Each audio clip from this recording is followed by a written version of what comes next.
बिस्मिल्लाहिर्रहमानिर्रहीम अस्सलाम वालेकुम। कैसे हैं आप लोग? उम्मीद करती हूँ कि आप लोग बिल्कुल ठीक होंगे, खुश होंगे, मज़े में होंगे। और अल्हम्दुलिल्लाह मैं भी बिल्कुल ठीक हूँ, खुश हूँ, मज़े में हूँ।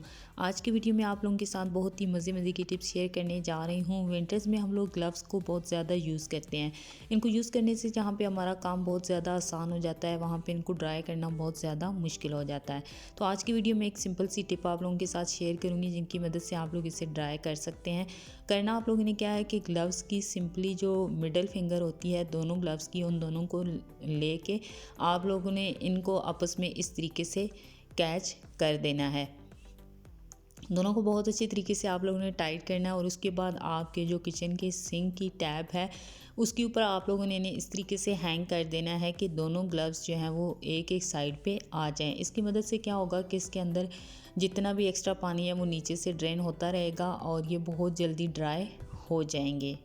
टिप नंबर 2 ये है कि जब भी हम चॉपिंग बोर्ड को मार्बल के ऊपर रख के इसके ऊपर कोई चीज़ काटते हैं तो ये स्लिप होना स्टार्ट हो जाता है। तो इसके लिए आप लोगों ने अक्सर मेरी वीडियोस में देखा होगा कि इस तरह का एक मैट है जो मैं इसके नीचे बिछा लेती हूँ ताकि ये हिले ना।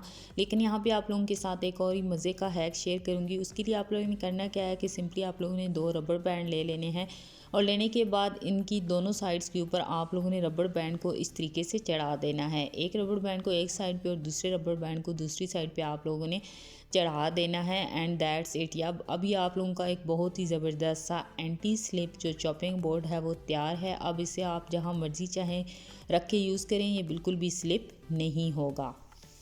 टिप नंबर 3 चिमटा हमारे किचन की एक बहुत बड़ी ज़रूरत है। रोटी बनानी हो, पराठा या फिर कोई चीज़ फ्राई करना हो, हम लोग चिमटे को बहुत ज़्यादा यूज़ करते हैं।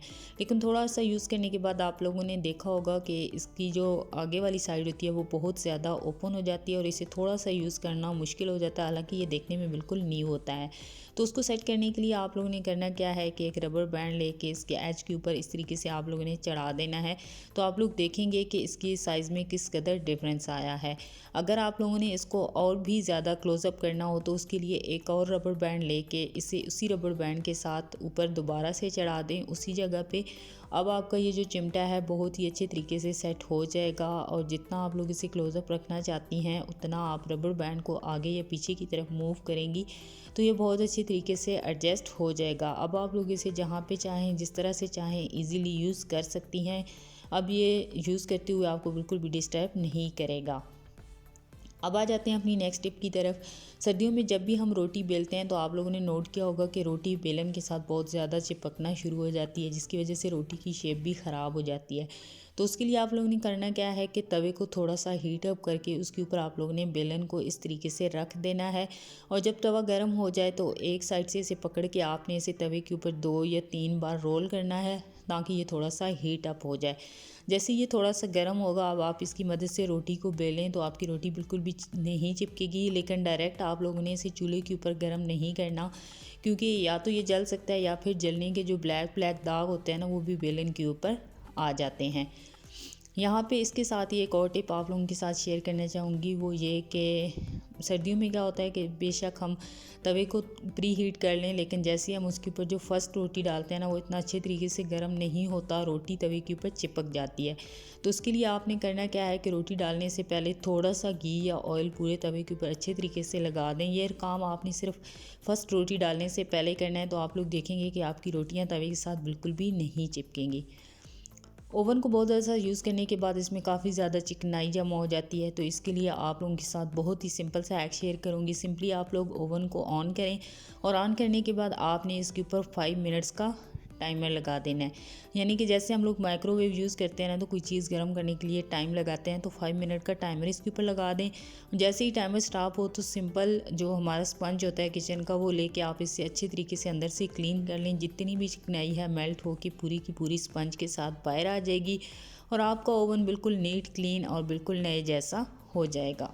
बाज़ार से जब भी हम लोग फ़िश लेके आते हैं तो उसमें से एक अजीब सी स्मेल आ रही होती है जो कि वॉश करने के बाद नहीं जाती। तो उसके लिए आप लोगों ने करना क्या है कि फ़िश को वॉश करने से पहले उसके अंदर आप लोगों ने 2 टेबलस्पून ऐड कर देना है गंदम का सिंपल आटा, जो कि हम रोटी बनाने के लिए यूज़ करते हैं, और 1 चम्मच आप लोगों ने इसमें ऐड कर देना है अजवाइन का। ऐड करने के बाद दोनों को अच्छे तरीके से मिक्स करें और पानी के अंदर इसे भिगो के रख दें तकरीबन 10 मिनट के लिए। 10 मिनट के बाद आप इसे सिंपल जो पानी होता है टैप वाटर, खुले पानी के साथ आप लोगों ने 4 से 5 मरतबा इसे बहुत अच्छी तरीके से वॉश करना है, ताकि जितना भी आटा या अजवाइन हमने इसके ऊपर डाली थी वो इसमें से अच्छे तरीके से निकल जाए। 4 से 5 मरतबा वॉश करने के बाद इसे एक छलनी में डाल दें, ताकि इसका जितना भी पानी है वो नीचे से ड्रेन हो जाए। तो आप लोग देखेंगे कि आपकी जो फ़िश है वो एकदम नीट क्लीन और इसकी जो स्मेल है वो बिल्कुल ख़त्म हो जाएगी। हम लोग एक्स्ट्रा का जो मिंट बबल गम होता है वो बहुत शौक़ से खाते हैं, बहुत ज़्यादा यूज़ भी कर रहे होते हैं, लेकिन इसकी जो पैकिंग होती है उस पर हम लोगों ने कभी ध्यान नहीं दिया। बहुत ही ज़बरदस्त पैकिंग और बहुत ही मज़बूत होती है, जिससे हम अपनी छोटी छोटी चीज़ें ऑर्गेनाइज़ करने के लिए यूज़ कर सकते हैं। मैं इसे किस लिए यूज़ करती हूँ यहाँ पे आप लोगों को दिखाऊंगी और यूज़ करके दिखाऊंगी कि ये कितनी ज़्यादा यूज़फुल है और कितने ज़्यादा ट्रैवल फ्रेंडली है हमारे लिए। तो करना हम लोगों ने क्या है कि अक्सर हम लोग लेडीज़ जो हैं वो अपने बैग में सेफ्टी पिन्स और ये जो हेयर पिन्स होती हैं इनको ऑर्गेनाइज़ करके रखती हैं, और जब भी हमें इन्हें यूज़ करने के लिए निकालना होता है या कोई और चीज़ हमें अपने बैग से निकालनी होती है तो ये हमारे हाथों में चुभ रही होती हैं। तो अब हम लोगों ने क्या करना है कि इसके अंदर अपनी सेफ्टी पिन्स और जो पिन्स हैं वो इस तरीके से डाल के रख देनी है, और एक बहुत ही ज़बरदस्त सा ऑर्गेनाइज़र जो है हमारी पिन्स के लिए और सेफ्टी पिन्स के लिए तैयार हो जाएगा। इसी तरह से आप लोग अपनी जो छोटी मोटी ज्वेलरी होती है या फिर जो स्टोलर पिन्स होती हैं उनको भी डाल के आप लोग अपने बैग में रख सकती हैं। ये बिल्कुल लाइट वेट होते हैं और थोड़ी सी जगह लेते हैं, क्योंकि साइज़ में बहुत ज़्यादा छोटे हैं और आप लोग इन्हें ईज़िली अपने बैग में ऑर्गेनाइज़ कर सकते हैं। ये ट्रैवल फ्रेंडली भी हैं।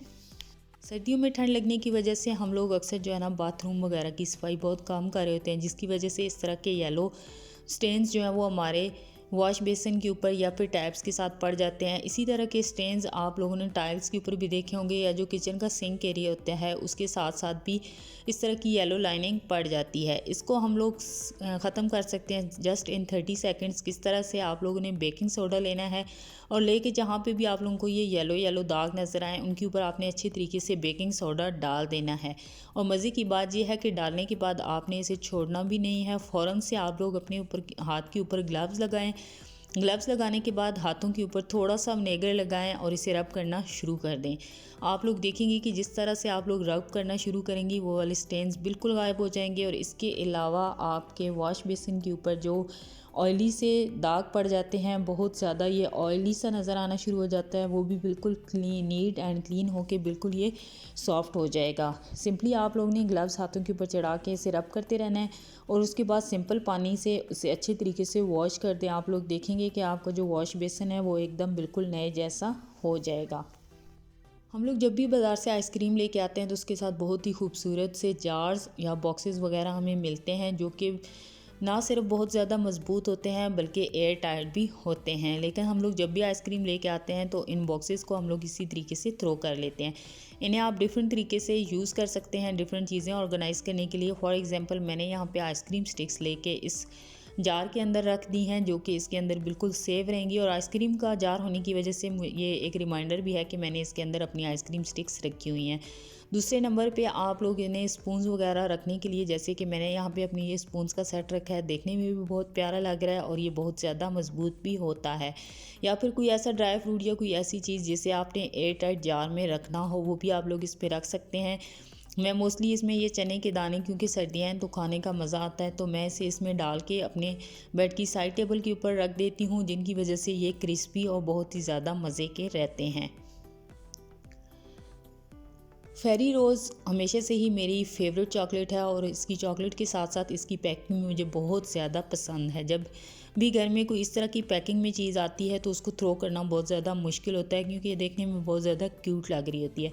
तो इसे भी हम यूज़ कर सकते हैं अपनी डिफरेंट चीज़ें ऑर्गेनाइज़ करने के लिए। जैसे कि मैं यहाँ पे ऑर्गेनाइज़ करूँगी इसमें अपनी ज्वेलरी। इसमें डिफरेंट छोटे छोटे पोर्शंस बने होते हैं अलग अलग, जिसमें आप लोग अपनी छोटी छोटी ज्वेलरी को अलग अलग रख सकते हैं। इससे क्या होता है कि ज्वेलरी बहुत अच्छे तरीके से ऑर्गेनाइज भी हो सकती है और एक दूसरे के साथ मिक्सअप भी नहीं होती। अब आप लोग चाहें तो इसे अपने बैग में रखें, चाहें तो अपनी ड्रेसिंग टेबल में रखें, बहुत अच्छे तरीके से ऑर्गेनाइज हो जाएगा और एक लाइट वेट सा ऑर्गेनाइज़र आपका बन के तैयार है। जब भी हम लोग लहसुन और अदरक का पेस्ट बनाते हैं तो वो हमारे लिए बहुत ज़्यादा यूज़फुल होता है, क्योंकि ये बहुत ही एक टाइम सेविंग सी टिप है। लेकिन होता क्या है कि जब भी हम लहसुन और अदरक का पेस्ट बना के रखते हैं तो उसका कलर जो है वो ग्रीन होना शुरू हो जाता है। तो उसके लिए आप लोगों ने करना क्या है कि जब भी लहसुन और अदरक का पेस्ट बनाना हो तो इसमें 1 से 2 चम्मच जो है वो कुकिंग ऑयल के डाल दें और उसके बाद इसका पेस्ट बनाएं और इसे किसी एयर टाइट जार में रख दें जो कि ग्लास का हो। तो आपका ये जो पेस्ट है वो कभी भी ख़राब नहीं होगा।